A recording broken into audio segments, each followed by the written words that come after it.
Noël, une fête remplie de lumière, de rencontres et de cadeaux, possède un charme qui transcende les cultures et les générations. Mais cette beauté reflète-t-elle vraiment le véritable sens de cette célébration? Combien de fois vous êtes-vous demandé ce que nous célébrons réellement? Tandis que les traditions modernes peignent Noël avec des couleurs vives, l'histoire originelle est marquée par l'humilité, la foi et un message transformateur que peu de gens connaissent en profondeur. Et si je vous disais que la date du 25 décembre n'est pas mentionnée dans la Bible, que de nombreux symboles que nous considérons aujourd'hui comme essentiels trouvent leurs racines dans des coutumes anciennes, parfois même païennes. Cela peut sembler surprenant, voire inconfortable, mais la vérité sur Noël est encore plus puissante et inspirante que n'importe quelle tradition connue. Elle ne raconte pas seulement la naissance de Jésus, mais révèle un plan divin tracé depuis l'Éden, qui a changé à jamais le destin de l'humanité. Dans ce voyage, nous irons au-delà des festivités pour plonger dans la véritable histoire de Noël, des prophéties messianiques à la naissance humble à Bethléem. Nous découvrirons comment Dieu a choisi de révéler son amour au monde à travers la simplicité d'une crèche et réfléchirons à ce que cela signifie pour nous aujourd'hui. Préparez-vous à découvrir comment cette histoire peut transformer votre façon de vivre et de célébrer cette fête si spéciale. Êtes-vous prêt à découvrir la véritable histoire derrière Noël? Noël, tel que nous le connaissons aujourd'hui, est une célébration enveloppée de couleurs, de lumière et de symboles qui semblent issus d'une tradition millénaire. Cependant, en y regardant de plus près, nous constatons que beaucoup de ces éléments trouvent leurs origines en dehors de la Bible. La crèche, par exemple, est une représentation artistique inspirée des textes bibliques, mais l'arbre de Noël et les couronnes décoratives trouvent leurs racines dans des coutumes anciennes, souvent associées à des célébrations païennes. Combien, en décorant leur maison, prennent réellement le temps de réfléchir à ce qu'ils célèbrent? Cette divergence entre tradition et récits bibliques nous pousse à nous interroger. Que célébrons-nous réellement à Noël? L'origine de la date du 25 décembre est un sujet que peu de personnes connaissent en profondeur. Ce jour avait déjà une signification dans l'Empire romain, marqué par des festivités comme le Sol Invictus, où l'on célébrait le dieu Soleil. Lorsque le christianisme devint officiel, les dirigeants religieux utilisèrent cette date pour inviter les fidèles à célébrer la naissance du Christ. Mais il est intéressant de noter que la Bible ne mentionne aucun jour précis pour cet événement si important. Cela ne nous amène-t-il pas à réfléchir au véritable objectif de cette célébration? En examinant les récits bibliques, nous remarquons que la description de la naissance de Jésus dans Luc et Matthieu ne fait aucune allusion à un climat hivernal. Les bergers étaient dans les champs avec leurs troupeaux, ce qui semble peu probable en décembre dans la région de Judée. De plus, le récit biblique évoque un événement grandiose mais simple, la naissance du Sauveur dans une humble crèche.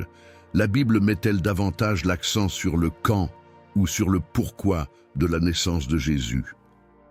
La véritable essence de Noël est intimement liée à l'accomplissement d'une promesse divine. En célébrant la naissance du Christ, il est essentiel de se rappeler ce qu'elle symbolise. La lumière entrant dans un monde de ténèbres, comme prophétisé dans Ésaïe 9:2. Cette vérité n'est pas seulement historique, mais profondément spirituelle. Posez-vous la question, que faites-vous pour vivre cette lumière au quotidien? De petits actes de bonté et de générosité peuvent refléter l'esprit de Jésus bien plus que n'importe quel cadeau coûteux. Aujourd'hui, Noël est souvent dominé par le consumérisme. De grandes campagnes publicitaires incitent à l'achat de cadeaux, détournant souvent l'attention de l'essentiel. Il est intéressant de noter que, dans la Bible, les présents offerts à l'enfant Jésus, l'or, l'encens et la myrrhe, portaient une signification spirituelle et prophétique, et non commerciale. Comment pouvons-nous ramener ce symbolisme dans nos vies? Peut-être qu'offrir notre temps ou notre aide à ceux qui en ont besoin est une manière plus authentique de célébrer. Même au milieu de traditions qui peuvent sembler déconnectées du récit biblique, Noël offre une occasion unique de partager le message de Jésus. Pendant cette période, des personnes qui, en temps normal, ne penseraient pas à des thèmes spirituels, sont plus ouvertes à des discussions sur le véritable sens de la vie. Imaginez à quel point il serait impactant de réunir votre famille pour lire l'histoire de la naissance du Christ au lieu de se concentrer uniquement sur le repas ou les cadeaux. C'est une invitation à redécouvrir l'essence de l'Évangile. En observant Noël tel qu'il est aujourd'hui, nous pouvons y voir à la fois des défis et des opportunités. C'est un appel à aller au-delà des décorations et des festivités pour explorer la profondeur du message qui a transformé l'histoire de l'humanité. Tout comme les mages ont suivi une étoile, nous sommes appelés à suivre la lumière du Christ dans nos vies. Mais ce voyage ne fait que commencer. Que peut bien nous révéler la promesse divine faite dans l'Éden sur le plan de Dieu ? Depuis les origines, le plan de Dieu pour la rédemption de l'humanité a été conçu avec précision et amour. Genèse 3,15, connu comme le proto-évangile, contient la première promesse messianique. La descendance de la femme écrasera la tête du serpent. Ce verset apparemment simple révèle une profondeur divine. Il annonce le combat ultime entre Christ et Satan, où le sacrifice de Jésus constituerait la victoire définitive sur le péché et la mort. Imaginez combien il est puissant de savoir que dès le commencement, Dieu avait déjà en tête une solution au chaos causé par la chute. Les prophéties messianiques disséminées dans l'Ancien Testament renforcent ce récit. Ésaïe 7,14 par exemple, prophétise qu'une vierge concevra et enfantera un fils. Michée 5,2 précise le lieu. Bethléem, un village petit et apparemment insignifiant. Ces paroles, écrites des siècles avant la naissance de Jésus, ne montrent pas seulement le souci de Dieu pour les détails, mais confirment également sa souveraineté sur l'histoire. Quelle source d'inspiration ce serait, en lisant ces prophéties, de réfléchir à la manière dont Dieu est également aux commandes des détails de nos vies. Le contexte politique et spirituel à l'époque de Jésus était tumultueux, mais stratégiquement favorable. Sous la domination romaine, le monde était connecté par des routes et une langue commune, ce qui facilita la diffusion de l'Évangile. En même temps, le peuple juif attendait avec impatience l'accomplissement des promesses messianiques, espérant un sauveur. Cependant, beaucoup cherchaient un libérateur politique et non spirituel. Ce contraste nous pousse à réfléchir. Cherchons-nous aussi en Dieu des solutions immédiates, alors qu'il œuvre pour quelque chose de bien plus grand ? La promesse du Messie n'était pas seulement un événement à venir, mais aussi une espérance présente. Pour ceux qui vivaient sous l'oppression et l'incertitude, se rappeler les paroles d'Ésaïe ou de Michée était un baume pour l'âme. Et pour nous, que faisons-nous lorsque nous traversons des moments d'obscurité ? Tout comme eux s'appuyaient sur les promesses de Dieu, nous pouvons trouver notre force dans les paroles de Jésus. Dans le monde, vous aurez des tribulations, mais prenez courage. J'ai vaincu le monde. Jean 16,33. En réfléchissant au plan de Dieu depuis le commencement, nous réalisons qu'il a toujours œuvré avec minutie et patience. L'histoire de la rédemption est comme une tapisserie complexe, où chaque fil joue un rôle spécifique. Même lorsque nous ne comprenons pas, nous pouvons avoir confiance qu'il tisse quelque chose de merveilleux. Peut-être avez-vous déjà traversé des moments difficiles qui, avec le temps, se sont révélés être une partie d'un dessein plus grand. Cela reflète le caractère fidèle et constant de Dieu. Le plan de Dieu n'implique pas seulement des événements grandioses, mais touche également les cœurs individuels. Chaque prophétie, chaque promesse pointait vers un moment où la relation entre Dieu et l'homme serait restaurée. Il est émouvant de penser que cette histoire ne concerne pas seulement le passé, mais aussi le présent, et que vous en faites partie. Dieu continue d'appeler les gens à marcher avec lui, comme il l'a fait depuis les temps anciens. Que pouvons-nous apprendre de cette constance divine ? En contemplant le plan de Dieu tracé depuis l'Éden, nous voyons que rien n'est laissé au hasard. La promesse de la rédemption est le plus grand exemple de la manière dont il transforme le chaos en quelque chose de glorieux. Et c'est précisément dans ce contexte que l'annonce de l'ange Gabriel à Marie prend tout son sens. Comment cette jeune fille de Nazareth a-t-elle réagi en découvrant qu'elle faisait partie de cette histoire éternelle? Imaginez une jeune fille simple, vivant à Nazareth, recevant une visite qui allait changer le cours de l'histoire.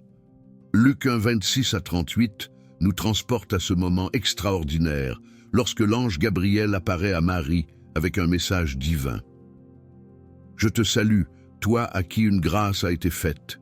Le Seigneur est avec toi, lui dit-il, une salutation qui laisse Marie perplexe et inquiète. Après tout, que signifiait être comblée de grâce? Cette rencontre n'était pas seulement une annonce, mais un rappel que Dieu choisit les improbables pour accomplir l'impossible. Qui aurait pu imaginer qu'une jeune fille ordinaire serait choisie pour donner naissance au Sauveur? Le message était clair et grandiose. Marie concevrait un fils, bien qu'étant vierge, et il serait appelé Jésus, le Fils du Très-Haut. La perplexité de Marie est compréhensible. Comment cela pourrait-il arriver? L'ange répondit par des paroles qui résonnent encore aujourd'hui. « Car rien n'est impossible à Dieu ». Cette phrase, plus qu'une consolation, est une déclaration de puissance. Combien de fois, dans nos vies, nous retrouvons-nous face à des situations qui semblent sans issue?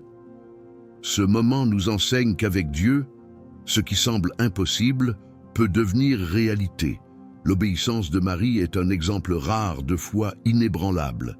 Face à une tâche qui entraînerait d'immenses défis sociaux et personnels, elle répondit « Je suis la servante du Seigneur, qu'il me soit fait selon ta parole. » Cette réponse nous pousse à réfléchir à la manière dont nous répondons aux appels de Dieu dans notre vie.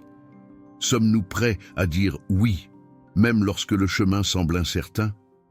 Peut-être ne sommes-nous pas appelés à quelque chose d'aussi grandiose, mais de petits « oui » quotidiens peuvent également transformer des vies. Le cantique de Marie, connu sous le nom de Magnificat, Luc 1er 46-55, est un puissant témoignage de sa gratitude et de sa compréhension spirituelle. Ces paroles exaltent la fidélité de Dieu et révèlent un cœur qui comprend le rôle de Jésus dans la rédemption de l'humanité. « Mon âme magnifie le Seigneur, et mon esprit se réjouit en Dieu, mon Sauveur. » Ce cantique nous inspire à reconnaître les bénédictions de Dieu dans nos vies, même au milieu des incertitudes. Pourquoi ne pas prendre un moment aujourd'hui pour remercier Dieu pour tout ce qu'il a déjà accompli pour vous? Il est intéressant de noter que Marie n'était pas une figure publique, ni une personne de statut social élevé. Son choix par Dieu est un rappel qu'il valorise avant tout le cœur. Cela nous invite à nous voir nous-mêmes avec les yeux de Dieu. Nous avons de la valeur, non parce que nous sommes parfaits, mais parce qu'il nous aime. Combien de fois nous sentons-nous petits ou insignifiants? L'histoire de Marie nous enseigne que Dieu peut utiliser n'importe qui pour accomplir de grandes choses. Le contexte de cette annonciation souligne également l'accomplissement de prophéties anciennes, comme celle d'Ésaïe 7,14. La Vierge concevra et enfantera un fils, et elle lui donnera le nom d'Emmanuel. Dieu montrait que ses promesses ne faillissent jamais, même si elles mettent des siècles à se réaliser. Cela nous enseigne la patience et la confiance dans le temps de Dieu. Peut-être attendez-vous quelque chose dans votre vie. Sachez qu'il est fidèle pour accomplir ses promesses au moment opportun. Cet événement si riche de sens et de merveilles n'a pas seulement marqué la vie de Marie, mais aussi celle de toute l'humanité.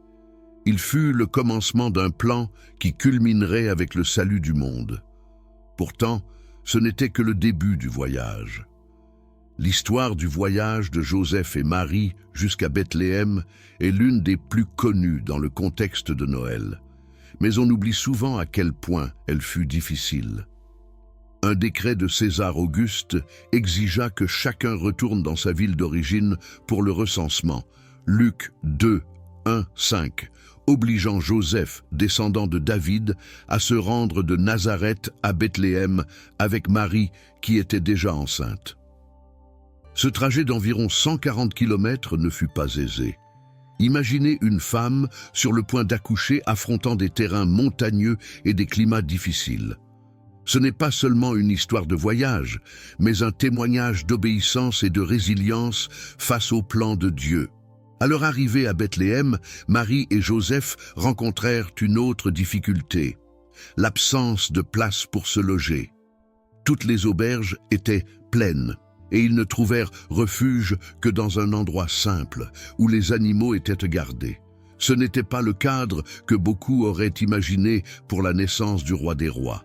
Ce détail révèle l'humilité avec laquelle Dieu choisit d'amener son Fils dans le monde. Pas dans un palais, mais dans une étable. Cela nous enseigne que la grandeur de Dieu ne réside pas dans les apparences extérieures, mais dans ses actions qui transcendent l'ordinaire. La naissance de Jésus dans une mangeoire porte un symbolisme profond. Une mangeoire, utilisée pour nourrir les animaux, devint le berceau de celui qui est le pain de vie. Jean 6, 35. Cette connexion n'est pas accidentelle. Dieu utilise le commun pour exprimer l'extraordinaire. Cela nous pousse à regarder notre propre vie. Qu'est-ce qui, dans notre routine simple, pourrait être utilisé par Dieu pour quelque chose de grandiose? De petits actes de bonté ou des paroles d'encouragement peuvent avoir un impact aussi grand que des miracles. Bethléem, un village petit et insignifiant aux yeux du monde, fut choisi comme scène de cet événement monumental. Michée 5:2 l'avait déjà prophétisé. « Et toi, Bethléem Ephrata, petite entre les milliers de Juda, de toi sortira celui qui dominera sur Israël. » Ce choix nous rappelle que Dieu agit souvent dans les endroits les plus improbables, montrant que sa force s'accomplit dans la faiblesse. Peut-être vous sentez-vous petit ou insignifiant. Rappelez-vous que Dieu a choisi Bethléem, et il peut aussi vous choisir. Le voyage de Joseph et Marie nous enseigne également la confiance. Ils auraient pu se demander pourquoi ils faisaient face à tant de difficultés, mais au lieu de cela, ils suivirent avec obéissance. De la même manière qu'ils ont fait confiance à Dieu pour les guider jusqu'à Bethléem, nous sommes appelés à faire confiance à Dieu pour guider nos vies, même lorsque le chemin semble incertain. Leur foi est un exemple puissant de ce que signifie avoir confiance dans les plans divins, même sans en comprendre tous les détails. Un autre aspect qui mérite réflexion est le rôle de Joseph dans cette histoire. Il n'a pas seulement accepté Marie et l'enfant qu'elle portait, mais il a également conduit le voyage pour assurer la sécurité de sa famille. Sa fidélité et son obéissance à Dieu sont inspirantes. Beaucoup oublient que la paternité de Joseph fut à la fois divine et humaine, une combinaison qui nous montre l'importance d'assumer nos responsabilités avec amour et courage. Ce cadre humble, composé d'un couple obéissant et d'un bébé né parmi les animaux, nous rappelle que Dieu agit de manière inattendue. C'est une invitation à réfléchir sur l'essence de la naissance du Christ et sur sa mission. Mais qu'en est-il des bergers qui se trouvaient à proximité? Comment ces hommes, aussi simples que Marie et Joseph, sont-ils devenus les premiers à entendre parler du Sauveur? Au milieu de la tranquillité des champs de Bethléem, des bergers veillaient sur leurs troupeaux, ignorant ce qui allait bientôt se passer. Soudain, une lumière céleste perça l'obscurité de la nuit, et un ange apparut avec un message qui allait changer leur vie à jamais. Luc 2, 8-9. « Ne craignez pas, dit le messager divin, annonçant la naissance d'un sauveur. » Le choix de ces hommes simples pour recevoir la première annonce de la naissance de Jésus n'était pas un hasard. Dieu, dans sa sagesse, a choisi les humbles pour être les premiers témoins de la venue du Messie, montrant que son royaume est ouvert à tous. Le message de l'ange était clair et rempli d'espoir. « Je vous annonce une bonne nouvelle, qui sera une grande joie pour tout le peuple. » Luc 2, 10. La naissance de Jésus n'était pas seulement un événement local, mais un cadeau universel. Ces bergers, considérés comme des gens ordinaires, voire marginalisés dans la société juive, furent honorés du privilège d'entendre la bonne nouvelle en premier. Cela nous enseigne que Dieu ne regarde pas au statut social ou aux accomplissements humains, mais aux cœurs ouverts et disponibles pour écouter sa voix. Peu après cette annonce, une multitude d'anges apparut chantant « Gloire à Dieu au plus haut des cieux et paix sur la terre aux hommes qu'il aime. » Luc 2, 14. Ce cantique est l'un des moments les plus sublimes du récit biblique de Noël. La promesse de paix, tant désirée dans un monde troublé, fut proclamée sur l'humanité. Combien de fois cherchons-nous cette paix dans les mauvais endroits? Les anges ont pointé vers la véritable source de paix, Jésus-Christ. C'est un rappel que la paix que Dieu offre dépasse toute compréhension humaine. Les bergers, poussés par la curiosité et l'enthousiasme, décidèrent de se rendre à Bethléem pour voir ce que l'ange leur avait annoncé. Luc 2,15. Ils n'hésitèrent pas, ne remirent pas en question, mais agirent immédiatement. Cet exemple nous inspire à rechercher la présence de Dieu avec le même zèle. Combien de fois entendons-nous un message qui nous touche profondément, mais remettons à plus tard le moment d'agir? L'attitude des bergers est une invitation à ne pas différer ce que Dieu nous appelle à faire. En arrivant à Bethléem, les bergers trouvèrent Marie, Joseph et le nouveau-né Jésus couchés dans une mangeoire, exactement comme l'ange l'avait dit, Luc 2,16. Cette rencontre transforma ces hommes à jamais. Non seulement ils contemplèrent le Sauveur, mais ils partagèrent avec Marie et Joseph tout ce qu'ils avaient entendu des anges. Imaginez l'impact de cet échange d'expériences. Cela nous enseigne que les rencontres avec Dieu génèrent toujours une transformation et nous poussent à partager la bonne nouvelle avec les autres. Après leur visite, les bergers retournèrent dans leurs champs en glorifiant Dieu pour tout ce qu'ils avaient vu et entendu. Luc 2,20. Ils ne revinrent pas comme ils étaient partis. Leur vie avait été marquée par cette rencontre. Cela nous pousse à réfléchir. Comment réagissons-nous lorsque Dieu agit dans nos vies?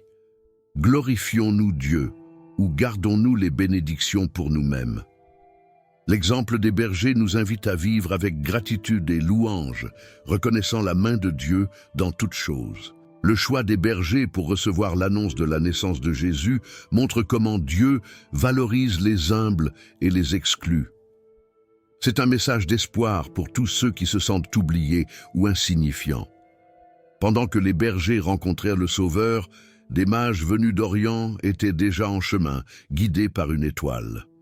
Les mages de l'Orient, également connus sous le nom de sages, apparaissent dans le récit de Matthieu 2, 1-12, comme des figures énigmatiques qui suivirent une étoile jusqu'à Jérusalem, puis à Bethléem.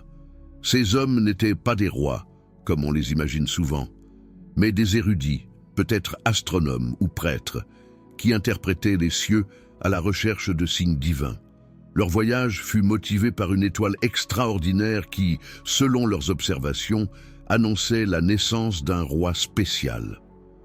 Leur présence nous enseigne que l'appel de Dieu dépasse les frontières culturelles et religieuses.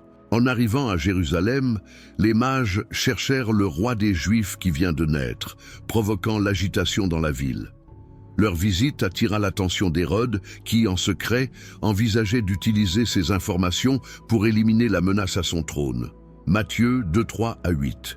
Il est fascinant de voir comment Dieu, dans sa souveraineté, permit même à des étrangers d'être des instruments de son histoire rédemptrice. Cela nous invite à réfléchir. Combien de fois Dieu utilise-t-il des personnes inattendues pour nous guider dans notre cheminement de foi? Guidés à nouveau par l'étoile, les mages trouvèrent Jésus à Bethléem. En le voyant, ils se prosternèrent en adoration et offrirent des présents symboliques, de l'or, de l'encens et de la myrrhe, Matthieu 2,11. Ces présents n'étaient pas de simples gestes de courtoisie, mais portaient des significations profondes. L'or représentait la royauté de Jésus, l'encens soulignait sa divinité, et la myrrhe, un parfum utilisé pour l'embaumement, préfigurait sa souffrance et sa mort. Cet acte nous défie à offrir à Dieu le meilleur de nous-mêmes, non seulement des biens matériels, mais aussi notre temps, nos talents et notre dévotion. Les mages nous enseignent également le discernement spirituel. Avertis en rêve de ne pas retourner auprès d'Hérode, ils obéirent et repartirent vers l'Orient par un autre chemin, Matthieu 2,12. Leur décision de suivre la direction divine, même sans comprendre pleinement les plans de Dieu, est un exemple de confiance et de sagesse. Combien de fois sommes-nous appelés à modifier notre parcours à cause d'un appel ou d'un avertissement divin? Les mages montrent que suivre Dieu peut exiger courage et flexibilité. Le voyage de ces sages symbolise aussi l'ouverture du royaume de Dieu à toutes les nations. Ils n'étaient pas juifs, mais païens, montrant que la naissance de Jésus avait une portée universelle. C'est pourquoi Ésaïe 63 déclare « Des nations marcheront à ta lumière, et des rois à la clarté de ton aurore. » Cette inclusion nous rappelle que l'Évangile ne connaît pas de barrières culturelles ou géographiques. Tout comme les mages suivirent l'étoile, nous sommes appelés à suivre la lumière du Christ, peu importe d'où nous venons. Bien qu'ils soient des figures importantes, les mages s'humilièrent devant Jésus, reconnaissant sa supériorité. Ils ne vinrent pas demander quelque chose, mais offrir leur adoration et leur présent. Cet exemple nous enseigne que devant Dieu, notre statut ou nos réalisations n'ont aucune valeur. Ce qui compte, c'est l'humilité avec laquelle nous nous approchons de lui. Comment pouvons-nous appliquer cette leçon dans nos vies? Peut-être que cela consiste à consacrer des moments de notre journée pour réfléchir à notre dépendance envers Dieu et agir avec gratitude. La visite des mages se termine par leur départ discret, mais l'impact de leur adoration demeure. Tandis qu'ils retournaient en Orient, Hérode préparait un plan cruel contre le Sauveur. Que deviendrait la Sainte Famille? Comment Dieu protégerait-il son Fils face à une telle menace? C'est ce que nous allons découvrir maintenant. Hérode le Grand était un homme connu pour son ambition implacable et sa paranoïa démesurée. Lorsque les mages de l'Orient arrivèrent à Jérusalem à la recherche du roi des Juifs qui vient de naître, Matthieu 2,2, il considéra cette nouvelle comme une menace pour son trône. Son instinct ne fut pas celui de la révérence, mais de la destruction. Feignant un intérêt pour le Messie, il demanda aux mages de lui indiquer où se trouvait l'enfant, prétendant vouloir l'adorer. Cette duplicité révèle le cœur d'un homme prêt à tout pour préserver son pouvoir, en contraste flagrant avec l'humilité de Jésus. Les mages, cependant, ne retournèrent pas voir Hérode, car ils furent avertis en songe de prendre un autre chemin. Matthieu 2,12. Lorsque Hérode comprit qu'il avait été trompé, il ordonna un acte de cruauté sans précédent. Le massacre de tous les garçons de moins de 2 ans à Bethléem et dans les environs. Matthieu 2,16. Cette atrocité, connue sous le nom de massacre des innocents, était un effort désespéré pour éliminer le Sauveur. La douleur et le deuil de tant de familles résonnent encore aujourd'hui, nous rappelant le prix que l'humanité a payé à cause du péché et de la corruption du cœur humain. Cet événement sombre accomplit une prophétie de Jérémie, citée dans Matthieu 2,18. Une voix a été entendue à Rama, des pleurs et une grande lamentation. Rachel pleurant ses enfants, et elle n'a pas voulu être consolée parce qu'ils ne sont plus. Les pleurs des mères de Bethléem reflétaient la souffrance des générations qui attendaient le Messie dans un monde chaotique. Aujourd'hui encore, nous faisons face à des injustices et des douleurs qui semblent sans solution. Mais tout comme Dieu avait un plan pour protéger Jésus, il a aussi un dessein rédempteur pour chaque situation. La fuite de la Sainte Famille en Égypte est un autre exemple de la protection divine sur Jésus. Averti en rêve par un ange, Joseph emmena immédiatement Marie et l'enfant en Égypte, où ils restèrent jusqu'à la mort d'Hérode. Matthieu 2,13 à 15. Ce voyage n'était pas seulement une mesure de sécurité, mais l'accomplissement d'une autre prophétie. D'Égypte, j'ai appelé mon fils. Osée 11:1. Dieu contrôlait chaque détail de l'histoire pour que ses promesses s'accomplissent. Cette protection divine nous rappelle que, même au milieu du danger, Dieu est souverain et fidèle. Le contraste entre Hérode et Jésus ne pourrait pas être plus évident. Tandis qu'Hérode utilisait sa position pour opprimer et détruire, Jésus est venu dans le monde pour sauver et restaurer. Hérode cherchait à préserver son trône terrestre, tandis que Jésus inaugurait un royaume éternel. Cette opposition nous pousse à réfléchir. Qui servons-nous vraiment? Nos ambitions sont-elles alignées sur les valeurs du royaume de Dieu ou sur celles du monde? Hérode, malgré tout son pouvoir, ne put empêcher le plan divin. Sa mort apporta un soulagement à la Sainte Famille, qui put enfin retourner en terre d'Israël. Mais même lors de ce retour, Dieu continua de guider Joseph, indiquant la Galilée comme lieu sûr pour élever Jésus. Matthieu 2, 19 à 23. Cela nous montre que l'obéissance à Dieu doit être constante, même après les moments de grand danger. Joseph fut un exemple de foi active, toujours prêt à suivre les instructions divines. Le massacre et la persécution d'Hérode marquent l'un des moments les plus sombres de l'histoire de la naissance de Jésus. Mais ils mettent également en lumière la clarté qu'il a apportée au monde. Au milieu de la violence et du chaos, le Sauveur a été protégé et préservé pour accomplir sa mission. Mais que signifiait cette mission? Qui était cet enfant que même Hérode craignait? L'identité de Jésus dans le contexte de Noël est révélée avec profondeur dans la prophétie d'Ésaïe 7,14. Voici, la Vierge sera enceinte, elle enfantera un fils, et on lui donnera le nom d'Emmanuel, ce qui signifie Dieu avec nous. Cette vérité est centrale au sens de Noël. Jésus n'était pas seulement un enfant né dans des circonstances humbles, il était l'incarnation même de Dieu vivant parmi les hommes. Cette réalité est à la fois sublime et déroutante. Comment comprendre que le Créateur de l'univers ait choisi d'entrer dans notre monde sous la forme d'un bébé sans défense? Que Dieu se révèle sous la forme d'un bébé est un mystère qui dépasse la logique humaine. Un roi puissant aurait pu venir avec des armées et une gloire visible. Mais Jésus a choisi de naître dans des circonstances d'humilité. Dans Philippiens 2, 7, 8, Paul explique que Christ s'est dépouillé lui-même en prenant une forme de serviteur. Cela nous enseigne que la véritable grandeur réside dans le service et l'humilité. Que pouvons-nous tirer de cette leçon pour nos vies? Peut-être que ce sont dans nos actions quotidiennes d'amour et de compassion que nous reflétons le mieux le caractère de Christ. Le nom Emmanuel nous rappelle que Dieu n'est pas distant, mais présent. Il connaît nos douleurs, nos luttes et nos peurs parce qu'il a choisi de marcher parmi nous. À Noël, nous célébrons non seulement la naissance de Jésus, mais aussi la promesse que nous ne sommes jamais seuls. Pensez aux moments difficiles de votre vie. Comment la présence de Dieu vous a-t-elle apporté réconfort et espoir? C'est cette certitude qui nous soutient et nous donne la force de relever les défis du quotidien. Jésus est né dans des conditions humbles, mais son identité transcende toutes les attentes humaines. Alors que beaucoup attendaient un libérateur politique, il est venu instaurer un royaume éternel, fondé sur l'amour, la justice et la miséricorde. Ce décalage entre ce qui était attendu et ce qui a été révélé nous invite à examiner nos propres attentes envers Dieu.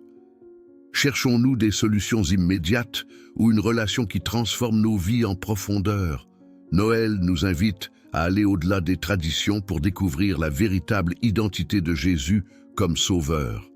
Jean 3,16 déclare « Car Dieu a tant aimé le monde qu'il a donné son Fils unique, afin que quiconque croit en lui ne périsse point, mais qu'il ait la vie éternelle. » C'est le cœur de Noël, un don divin d'amour et de salut pour tous. Comment pouvons-nous répondre à un si grand cadeau? Peut-être en vivant avec gratitude et en partageant ce message avec les autres. L'humilité de la naissance de Jésus reflète également la manière dont il souhaite être accueilli dans nos cœurs, sans faste, mais avec sincérité. Tout comme la mangeoire à Bethléem, nos cœurs peuvent sembler simples ou inadéquats, mais c'est là que Christ désire habiter. Comment pouvons-nous lui faire de la place? Peut-être en éliminant la précipitation, les distractions et les préoccupations pour laisser place à sa paix. Cette identité de Jésus, si clairement révélée à Noël, n'est que le début de sa mission rédemptrice. Sa naissance a accompli des promesses, mais sa vie, sa mort et sa résurrection achèveraient le plan de Dieu. Mais comment les premiers chrétiens comprenaient-ils cette date et la célébraient-ils? Dans l'Église primitive, la célébration de la naissance de Jésus n'était pas une pratique centrale. Les chrétiens des premiers siècles étaient davantage concentrés sur la commémoration de sa mort et de sa résurrection, les événements qui marquaient le point culminant du plan de rédemption. Cela est évident dans l'importance accordée à la Pâque dans les Écritures et les récits historiques. Curieusement, le Nouveau Testament ne mentionne pas la date exacte de la naissance de Jésus, un détail qui ne devint pertinent pour la communauté chrétienne que bien plus tard. Cela nous invite à réfléchir. Sommes-nous parfois plus préoccupés par les détails extérieurs de Noël que par son naissance véritable ? Le silence des Écritures sur la date de naissance du Christ révèle quelque chose de profond. Le message chrétien a toujours été centré sur la mission de Jésus, et non simplement sur le jour où il est venu au monde. À cette époque, la naissance de quelqu'un n'était pas célébrée comme elle l'est aujourd'hui. C'était la mort d'une personne qui était considérée comme le moment le plus significatif. Ainsi, l'Église primitive priorisait le message de salut apporté par la croix et le tombeau vide. Cette perspective nous défie de réévaluer nos priorités pendant Noël, cherchant une profondeur spirituelle, plutôt que de nous perdre dans des célébrations superficielles. La date du 25 décembre comme fête de Noël commença à s'établir vers le IVe siècle, lorsque le christianisme devint la religion officielle de l'Empire romain. Ce choix avait des motivations pratiques, comme remplacer les fêtes païennes qui avaient lieu à la même époque, notamment le Sol Invictus, qui célébrait la naissance du soleil invincible. Pour les chrétiens, Jésus était le véritable soleil de justice. Malachie 4.2, illuminant un monde plongé dans les ténèbres. Cette adaptation culturelle nous rappelle que Dieu est capable de racheter ce qui est utilisé pour le mal et de le transformer pour sa gloire. Bien que Noël ne fût pas célébré dans les premiers siècles, l'esprit du message de Noël était présent dans la vie des chrétiens. Ils vivaient la réalité d'Emmanuel, Dieu avec nous, Matthieu 1.23, à travers leurs actions quotidiennes d'amour et de service. La communion entre les premiers chrétiens était marquée par la générosité et le soin mutuel, comme on le voit dans Actes 2, 44-47. Cet exemple nous inspire à transformer Noël en bien plus qu'une simple date, mais en un mode de vie qui reflète la présence de Jésus dans tout ce que nous faisons. Les premiers chrétiens mettaient également l'accent sur la prédication de l'Évangile comme une manière de célébrer la venue de Christ. La joie de la naissance du Sauveur était partagée avec ceux qui ne le connaissaient pas encore, souvent au péril de leur vie. Ce courage nous interpelle. Sommes-nous prêts à partager le message de Jésus avec la même audace et le même amour qu'eux? Lorsque Noël commença enfin à être célébré, ce n'était pas une fête comme nous la connaissons aujourd'hui, mais une occasion de se souvenir de l'incarnation de Christ et de renouveler l'espérance en son retour. Cet aspect se perd souvent dans les célébrations modernes. Mais pour les chrétiens primitifs, Noël rappelait que Dieu accomplit ses promesses, dans le passé comme dans le futur. Cette perspective nous encourage à attendre avec foi et persévérance le retour de Jésus, l'accomplissement de tout ce que Noël représente. La manière dont Noël a évolué au fil des siècles reflète à la fois la richesse et les défis de l'histoire chrétienne. Cependant, au milieu des traditions modernes, comme les arbres décorés et les cadeaux, il est crucial de retrouver le cœur de la célébration. Mais comment ces traditions modernes ont-elles vu le jour et que révèlent-elles sur notre compréhension de Noël? Les traditions modernes de Noël, avec leurs lumières scintillantes, leurs arbres décorés et leurs échanges de cadeaux, ont des origines souvent méconnues.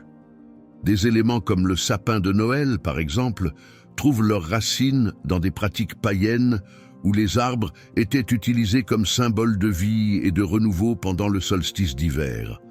Avec le temps, ces pratiques ont été intégrées à la célébration chrétienne, acquérant de nouvelles significations.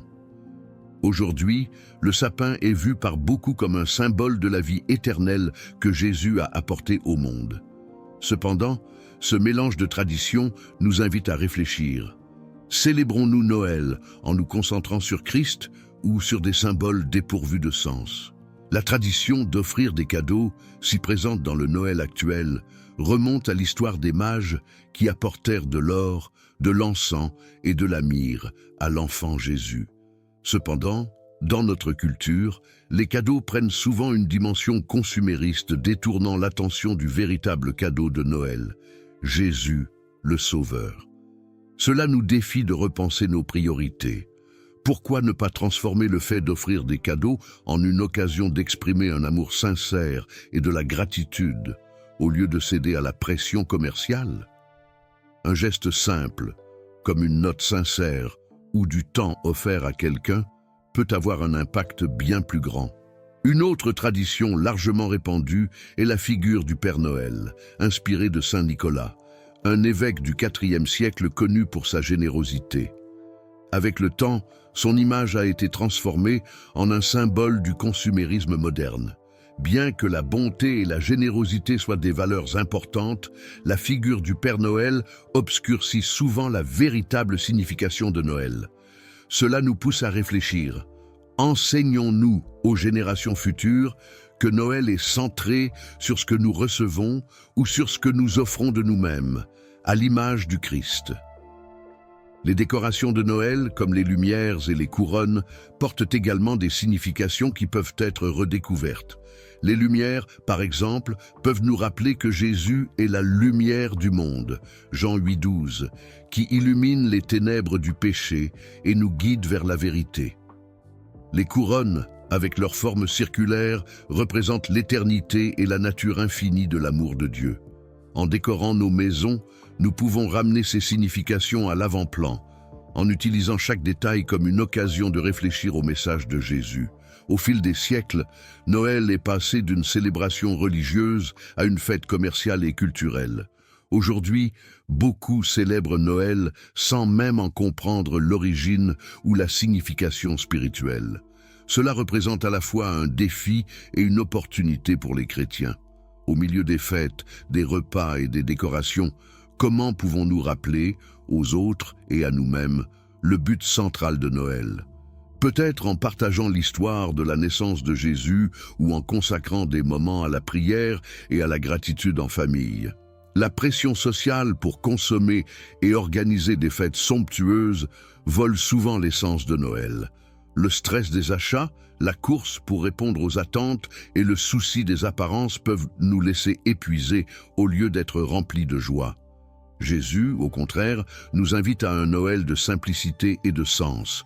Il est né dans une mangeoire sans luxe, mais il a apporté un cadeau éternel. Et si, cette année, nous cherchions un Noël plus simple, centré sur le partage du temps, de l'amour et de la foi? Ces traditions modernes, bien qu'altérées à bien des égards, peuvent aussi être réinterprétées. Elles nous offrent l'occasion de transformer Noël en un témoignage vivant de la grâce de Dieu. Mais, avant tout, Noël est un rappel de l'accomplissement des promesses divines. Le véritable sens de Noël va bien au-delà des fêtes, des cadeaux et des décorations que nous connaissons aujourd'hui. Au cœur de cette célébration se trouve l'accomplissement des promesses de Dieu. Ésaïe 9,6 déclare « Car un enfant nous est né, un fils nous est donné, et la domination reposera sur son épaule. » La naissance de Jésus est la manifestation d'un plan divin commencé à Éden, traversant des siècles de prophéties et s'accomplissant dans une mangeoire à Bethléem. C'est un rappel que Dieu tient ses promesses, même lorsque tout semble silencieux. Noël est une célébration de l'incarnation du Christ, le moment où Dieu a choisi d'habiter parmi nous. Il est venu comme Emmanuel, Dieu avec nous, Matthieu 1,23, montrant que nous ne sommes pas seuls dans nos luttes. Réfléchissez à la manière dont cette vérité peut transformer Noël en un moment d'espérance renouvelée. Peu importe ce que nous traversons, la naissance de Jésus est la garantie que Dieu n'est pas distant, mais qu'il est à nos côtés, partageant nos joies et nos peines. Il n'est pas seulement venu, il est encore présent avec nous. Plus qu'un événement historique, Noël est un message de salut. Jean 3,16 résume cela clairement. « Car Dieu a tant aimé le monde qu'il a donné son Fils unique, afin que quiconque croit en lui ne périsse point, mais qu'il ait la vie éternelle. » C'est l'essence de Noël, le plus grand cadeau de Dieu pour l'humanité. Et comment y répondons-nous?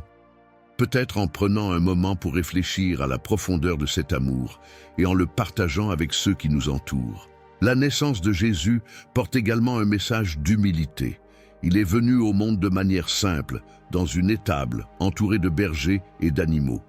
Cela contraste fortement avec la grandeur que nous associons souvent à Noël aujourd'hui. Son entrée humble nous défie de repenser ce que nous valorisons dans nos vies. Recherchons-nous le statut, la richesse ou la reconnaissance, alors que Christ nous enseigne que la véritable grandeur réside dans le service et l'amour. Le véritable Noël ne se limite pas à une date ou à une célébration, mais représente une opportunité de vivre l'Évangile au quotidien.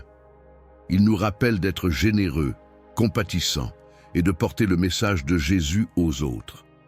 Imaginez à quel point le monde serait différent si nous vivions l'esprit de Noël chaque jour. Ce ne serait pas seulement une saison de cadeaux, mais une véritable transformation. Que pouvez-vous faire pour rendre cela une réalité dans votre vie? Le message de Noël est également profondément communautaire. Tout comme les bergers et les mages ont été appelés à partager la joie de la naissance de Jésus, nous sommes également appelés à transmettre ce message. Pourquoi ne pas réunir vos amis et votre famille pour réfléchir au véritable sens de Noël, peut-être en lisant le récit biblique ou en partageant des témoignages? C'est un moment pour se reconnecter avec Dieu et avec les autres. Enfin, Noël nous rappelle que Dieu a accompli ses promesses dans le passé et qu'il continue à les accomplir aujourd'hui. Il est venu comme un bébé à Bethléem, mais il a promis de revenir comme le roi triomphant. C'est notre plus grand motif d'espérance. Mais en attendant son retour, comment pouvons-nous vivre de manière à honorer sa première venue? Maintenant que vous connaissez la véritable histoire de Noël, comment ce message transformateur peut-il impacter votre vie? Réfléchissez aux traditions que vous célébrez chaque année et demandez-vous, reflètent-elles le but originel de ce moment sacré? La naissance de Jésus n'était pas seulement un événement du passé, mais une invitation éternelle à vivre avec un but, une humilité et une foi renouvelée. Sommes-nous prêts à accepter ce cadeau divin et à le partager avec le monde qui nous entoure? Plus que des lumières et des fêtes, Noël parle de lumière et de salut. C'est l'histoire d'un Dieu qui a choisi de devenir humain pour marcher parmi nous, nous aimer de près et offrir une espérance au milieu des ténèbres. Comment pouvez-vous répandre cette lumière aujourd'hui? Peut-être en aidant quelqu'un dans le besoin, en créant des moments de prière en famille ou simplement en rappelant le sens profond de cette histoire pendant votre repas de Noël. Laissez cette vérité façonner vos choix et inspirer des actions qui vont au-delà des festivités. Noël est un rappel que Dieu accomplit ses promesses, transforme l'ordinaire en extraordinaire et nous appelle à vivre avec gratitude. Alors, comment répondrez-vous à cet appel? Est-il temps de laisser de côté la frénésie et de vous connecter profondément au message d'amour et de rédemption que Noël nous offre? Nous aimerions savoir, qu'est-ce qui vous a le plus touché dans ce voyage, à travers la véritable histoire de Noël? Partagez votre opinion dans les commentaires et contribuez à répandre ce message d'espérance. N'oubliez pas de vous abonner à la chaîne et d'activer les notifications pour continuer à découvrir les détails les plus profonds et incroyables de la Bible. Ensemble, apprenons, grandissons et transformons nos vies sur la base de la parole de Dieu. Joyeux Noël et que Dieu vous bénisse.